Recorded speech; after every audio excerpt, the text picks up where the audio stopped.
I might not have the chance anymore to lecture on you na the serious implications nito. Yes, sir.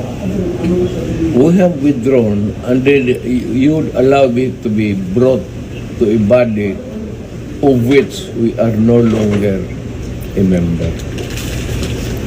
Isa yan.